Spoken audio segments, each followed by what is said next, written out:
નમસ્કાર બાળ દોસ્તો, વાલી મિત્રો, આપને પણ નમસ્કાર. આપ સૌ મજામાં હશો. આજે આપણે એકમ 6 11 થી 20 સુધીની સંખ્યાઓ ભાગ 4માં બાદબાકી માટેની કેટલીક પ્રવૃત્તિ વિશે સમજ મેળવીએ. ચાલો ત્યારે બાદબાકીની પ્રવૃત્તિ અંગેની સમજ મેળવવા થઈ જાઓ તૈયાર. બાળ દોસ્તો, અહીંયા બાદબાકીની ઉદાહરણ છે, તેને સૌ પ્રથમ તો આપણે સમજીએ. આપ સૌ અગાઉ બાદબાકી તો શીખી જ ગયા છો કે કેટલીક વસ્તુમાંથી અમુક વસ્તુ બાદ કરવી, અમુક વસ્તુને ઓછી કરવી, તેને બાદબાકી કહેવાય. બરાબર? આપ સૌને બાદબાકીની ગણતરી કરતા આવડે છે. આજે આપણે 2 અંકની સંખ્યામાંથી 1 અંકને બાદ કરવાનો છે. પહેલું ઉદાહરણ સમજીએ. 17 ઓછા 5 અને તેનો જવાબ પણ અહીંયા લખેલો છે 12. હવે 17 આપને 11 થી 20 સુધીના અંક જ્યારે શીખ્યા ત્યારે તમે શીખ્યા છો કે 10ની 1 માળા અને 7 છૂટા મણકા. 10ની 1 માળા અને 7 છૂટા મણકા એટલે કે 10 ને 7 17. કેટલા થયા? 10 ને 7 17, જે 17 ઉપર લખેલા છે. 17 માંથી આપણે 5 બાદ કરવાના છે. બરાબર છે? તો અહીંયા 17 માંથી જ્યારે આપણે 5 બાદ કરીએ છીએ તો 12 વધે છે, એ જવાબ પણ આપેલો છે. તો પહેલા તો 17 માંથી 7 છૂટા મણકા છે, તેમાંથી આપણે 5 ને બાદ કરી લઈશું. એટલે એ 7 મણકામાંથી 5 મણકાને કાપીએ. 1 2 3 4 5. જુઓ, પહેલા 10 અને 7 17 હતા. હવે આપણી પાસે બાદબાકીમાં 17 માંથી 5 બાદ કરવાના હતા, એટલે 5 મણકા કાપી લીધા છે. પછી આપણી પાસે કેટલા રહ્યા છે? 10ની 1 માળા તો છે જ, અને છૂટા કેટલા મણકા રહ્યા છે? 2. 10 ને 2 12. બીજું ઉદાહરણ સમજીએ. બીજું ઉદાહરણ છે 12 ઓછા 3. 12 માંથી 3 ને બાદ કરી દેવાના છે. હવે આપણે આ 12 માંથી 3 મણકાને કાપી લઈએ. 1 2 3. 3 મણકા કાપી લીધા છે. તો કેટલા રહ્યા છે? 9 મણકા રહે છે. બાળ મિત્રો, અહીંયા આપણે 2 ઉદાહરણ દ્વારા બાદબાકીની ગણતરી કરવાની થોડી ઘણી સમજ મેળવી છે. હવે આપણે વસ્તુઓ દ્વારા બાદબાકીની ગણતરી કરવાની સમજ મેળવીએ. બાળ દોસ્તો, અહીંયા બાદબાકીના ઉદાહરણ આપની પાસે છે. તેને કઈ રીતે ગણતરી થાય તેને સમજવાનો પ્રયત્ન કરીએ. પહેલા આપની પાસે ઉપર છે 15. કેટલા છે? 15. અહીંયા બાદબાકીનું ચિહ્ન છે અને અહીંયા છે 4. પહેલા તો આપણે આ રકમને સમજીએ કે 15માં 1 10, 5 એકમ, જે આપણે અગાઉ શીખી ગયા છે. 5 એકમની નીચે 4 મૂક્યા છે. એટલે કે જ્યારે પણ આપણે રકમ લખીએ ત્યારે એક ખાસ ધ્યાનમાં રાખવાનું છે કે રકમમાં એકમની નીચે એકમ અને દશકની નીચે દશક લખવાનું છે. સમજીએ. 15 માંથી આપણે 4 ને બાદ કરવાના છે, એટલે કે 4 ને ઓછા કરવાના છે. તો પહેલા 15 સંખ્યા મૂકવાની છે, એટલે કે 15 વસ્તુ મૂકવાની છે. તો આપને શીખી ગયા છે કે 10નું એક જૂથ અને છૂટા 5 એટલે 10 વત્તા 5 એટલે કે 10 ને 5 15. તો અહીંયા આપણે શું કરીશું? તો આ 10 મૂક્યા, 10નું એક જૂથ બરાબર છે, એક દશક એટલે કે 10નું એક જૂથ. હવે છૂટા કેટલા છે? હા, 5 સળી. છૂટી કેટલી સળી મૂકીશું આપણે? 5 મૂકીએ તો 1 2 3 4 5. આપની પાસે અહીંયા ઉપરની સંખ્યા તૈયાર છે. 10 ને 5 15. 10 ને 5 15. હવે આ 15 માંથી કેટલા બાદ કરવાના છે? 4. 4 ને ઓછા કરવાના છે. તો આપની પાસે આ 5 સળી છે. બરાબર છે? બરાબર ને? તો 5 માંથી આપણે 4 સળી લઈ લઈએ ગણતરી કરીને. ગણીએ તો 1 2 3 4. બરાબર છે? 4 સળી લઈ લેતા આપની પાસે કેટલા રહ્યા છે? તો અહીંયા રહ્યા છે 10નું એક જૂથ અને 1. 10 ને 1 11. કેટલા રહ્યા છે? 10 ને 1 11. તો આપણે અહીંયા લખીશું 11. બીજી રકમને સમજવાનો પ્રયાસ કરીએ. અહીંયા આપની પાસે છે 19 ઓછા 8. અહીંયા છે 10નું એક જૂથ. હવે છૂટા આપને મૂકવાના છે 9. આપની પાસે 19 વસ્તુ તૈયાર છે. હવે આ 19 માંથી આપને કેટલા બાદ કરવાના છે? 8. એટલે કે 8 સળી આપને લઈ લઈશું. 1 2 3 4 5 6 7 8. હવે આપની પાસે અહીંયા કેટલા રહ્યા છે? હા, અહીંયા છે 10 અને આ 1. તો 10 ને 1 11. 10 ને 1 11. તો આપણે અહીંયા મૂકીશું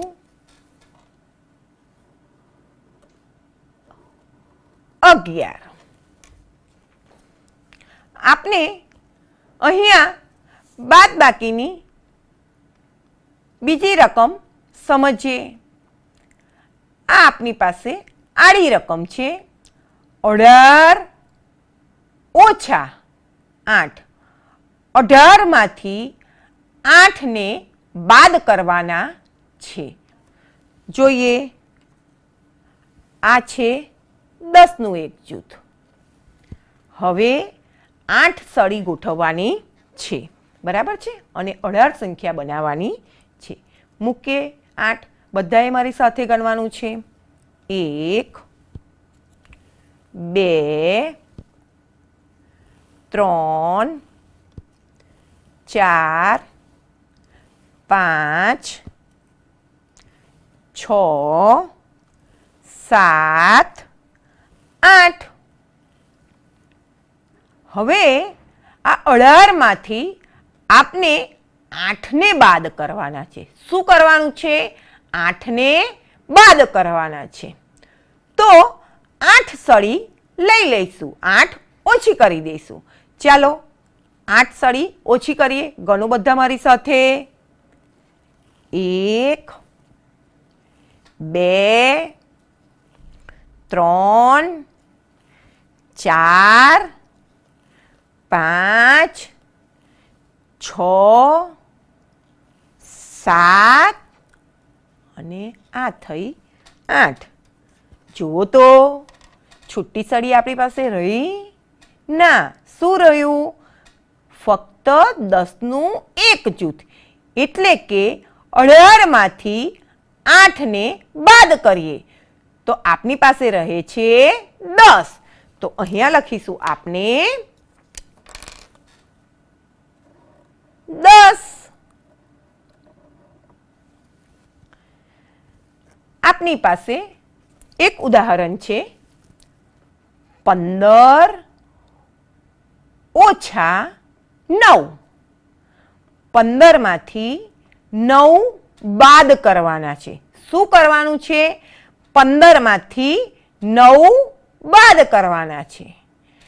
કદાચ તમારી પાસે આ બાદબાકીની ગણતરી કરવા માટે કોઈ વસ્તુ ઉપલબ્ધ ન હોય અને તમારે બાદબાકી કરવી છે તો તમે શું કરશો?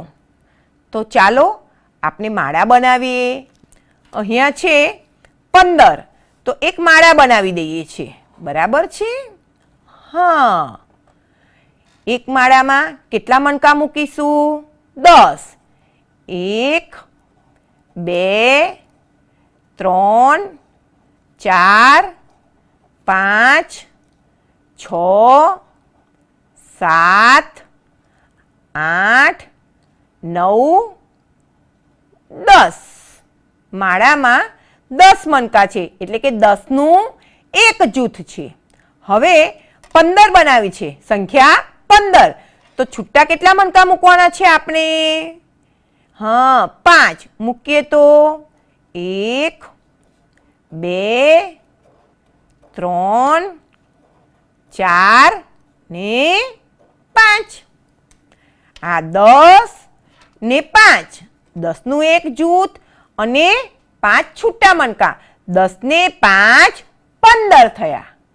હવે આ 15માંથી આપણે બાદ કરવાના છે 9. તો 9 મણકા કાપી લઈશું. કાપીએ તો 1 2 3 4 5 6 7 8 9. બરાબર છે? 9 મણકા કાપી લીધા છે. આપની પાસે હવે કેટલા મણકા રહ્યા છે તે ગણીએ. ગણીએ તો 1 2 3 4 5 6. એટલે કે 15માંથી 9 બાદ કરીએ તો આપની પાસે કેટલા રહ્યા? 6. તો અહીંયા લખીશું 6. બાળ દોસ્તો, આપને હવે સરવાળા અને બાદબાકી બંનેની ગણતરી માટેની થોડી પ્રવૃત્તિ કરીએ. અહીંયા આપની પાસે કેટલાક સરવાળાના ઉદાહરણ આપેલા છે. તેને વસ્તુઓ દ્વારા ગણતરી કરવાનો પ્રયત્ન કરીએ. આપની પાસે અહીંયા પહેલી રકમ છે 12 વત્તા 7. સરવાળો તમને બધાને ખબર છે કે એક વસ્તુમાં બીજી વસ્તુ ઉમેરવી. બે વસ્તુને ભેગી કરીએ ત્યારે સરવાળો થાય. અહીંયા જોઈએ, અહીંયા કેટલા છે? 12. તો આપણે શું કરીશું? હા, અહીંયા મૂકીએ 10નું આ એક જૂથ. બરાબર છે? હવે છૂટા કેટલા મૂકીશું? તો 2. 1 2. આપની પાસે થયા 10 ને 2 12. હવે આ 12માં બીજા કેટલા ઉમેરવાના છે? હા, 7 ઉમેરવાના છે. તો બીજી 7 સળી આપણે અહીંયા મૂકીશું. ગણીએ તો બધા સાથે 1 2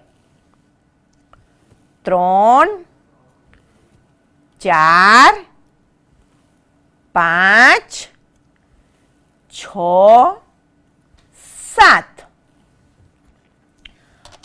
અહીંયા 10 ને 2 12 અને બીજા છે 1 2 3 4 5 6 અને 7 આ બધી જ સળીને આપણે શું કરવાની છે ભેગી કરવાની છે બરાબર ને અહીંયા 10 તો છે જ હવે આ સળીની પહેલા ગણતરી કરી લઈએ ગણીએ તો 1 2 3 4 5 6 7 8 9 કેટલા થયા છે 9 કેટલા થયા છે 9 10 9 10 ને 9 કેટલા થશે 19 એટલે કે 12 માં 7 ઉમેરીએ છીએ તો આપણને જવાબ મળે છે 19 તો આ બોક્સમાં આપણે લખીશું 19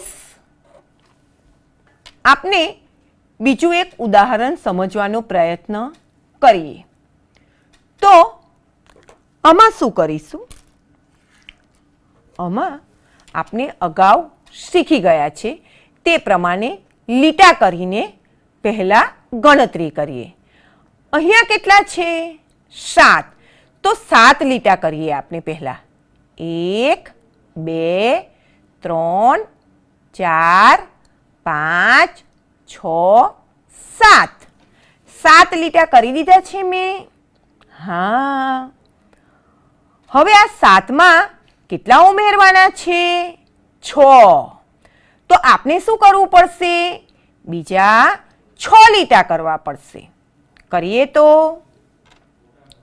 1 2 3 4 5 6 બરાબર છે હવે 7 અને 6 ને ભેગા કરીને ગણીએ અને જ્યાં 10 આવે ત્યાં એક જૂથ બનાવી દઈશું ગણીએ તો 1 2 3 4 5 6 7 8 9 10 આ 10 થયા છે એટલે 10નું આપણે એક જૂથ બનાવી દીધું છે શું બનાવી દીધું છે જૂથ એટલે કે એક 10 એક દશક હવે છૂટા કેટલા રહ્યા છે તો 1 2 3 10 અને આ છે 3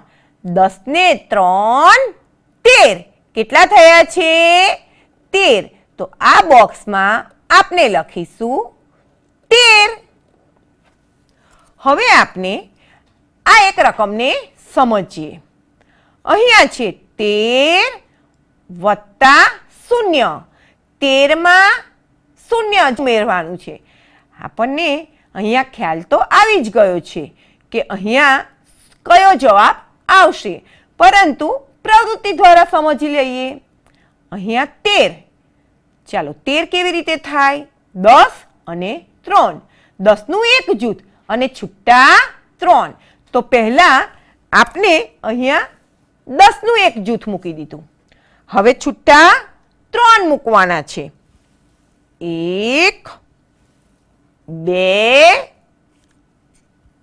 3 આપણી પાસે 13 છે 10 ને 3 13 વત્તા 0 ચાલો અહીંયા 0 માટે કોઈ વસ્તુ મુકાય ન મુકાય તો શું કરીશું તો હવે એની ગણતરી કરી લઈએ અહીંયા છે 10 પછી છૂટી સળી કેટલી છે તેને ગણીએ 1 2 3 આ 10 અને 3 10 ને 3 13 તો આપણે બોક્સમાં જવાબ લખીશું 13 બાળ દોસ્તો હવે આપણે બાદબાકીની સમજ મેળવી લઈએ પહેલી રકમને જોઈએ અહીંયા આપણી પાસે છે 7 ઓછા 4 આપણને ખબર જ છે કે અમુક વસ્તુમાંથી કેટલીક વસ્તુ બાદ કરીએ ઓછી કરીએ આપણી પાસે અહીંયા કેટલા છે 7 7માંથી કેટલા બાદ કરવાના છે? 4. તો આપણે પહેલા 7 સળી મૂકીશું. 1 2 3 4 5 6 7. ઘણી 7 સળી. હા, હવે શું કરીશું? હા, કેટલા બાદ કરવાના છે? 4. તો આપણે શું કરીશું? આ 7 સળીમાંથી 4 સળીને લઈ લઈશું. ગણીએ 4 સળી. 1 2 3 4. હવે આપની પાસે કેટલી સળી રહી છે? સરસ, ગણવાનો પ્રયાસ કરો. હા, ગણો તો. 1 2 3. 7માંથી 4ને બાદ કરીએ તો આપણને જવાબમાં શું મળે છે? 3. તો આપણે આ બોક્સમાં 3 લખીશું. હજી આપણે બાદબાકી માટેનું એક ઉદાહરણ સમજીશું. આપની પાસે અહીંયા છે 18. કેટલા છે? 18 ઓછા 7. એટલે કે 18માંથી 7ને બાદ કરવાના છે. આપણે શું કરીશું? 10નું એક જૂથ મૂકીશું અને 8 છૂટી સળી મૂકીશું. બધાએ મારી સાથે ગણવાનું છે. આ છે 10નું એક જૂથ, બરાબર. હવે 8 છૂટી સળી છે, તેને ગણતરી કરીને મૂકતા જઈએ. ગણો તો. 1 2 3 4 5 6 7 8. આપની પાસે આ 10નું એક જૂથ અને છૂટી 8 સળી છે, એટલે કે 10 અને 8 કેટલા થયા છે? 18. હવે આ 18માંથી કેટલા બાદ કરવાના છે? હા, 7 બાદ કરવાના છે, એટલે કે 7ને ઓછા કરવાના છે. તો આપણે અહીંયાથી 7 સળીને લઈ લઈશું. ગણીએ તો. 1 2 3 4 5 6 7. શું કર્યું? 18 હતા, તેમાંથી 7 સળી આપણે લઈ લીધી છે. હવે આપણી પાસે શું રહ્યું? તો 10નું એક જૂથ રહ્યું. શું રહ્યું? 10નું એક જૂથ અને અહીંયા રહ્યા છે 1, એટલે કે 10 ને 1 11. કેટલા રહ્યા છે? 10 ને 1 11. 18માંથી 7ને બાદ કરીએ તો આપણને જવાબ શું મળે છે? 10 ને 1 11. તો આપણે આ બોક્સમાં 11 લખીશું. બાળ દોસ્તો, આપે સળીઓની મદદથી બાદબાકીની ગણતરી કેવી રીતે થાય તેની સમજ પૂરતી મેળવી છે.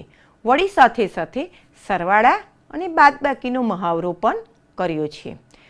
વાલી મિત્રો, આપે પણ આ સમજ મેળવી હશે. હવે આપના બાળકની સ્વઅધ્યયન પોથી પાના નંબર 82 અને 83 પરની સરવાળા અને બાદબાકીની ગણતરી બાળકો પાસે કરાવવાની છે. આપના ઘરે જે પણ વસ્તુઓ ઉપલબ્ધ હોય તે વસ્તુઓની ઉપયોગ કરી બાળકો સરવાળા અને બાદબાકીની ગણતરી કરે તેવો આગ્રહ રાખો.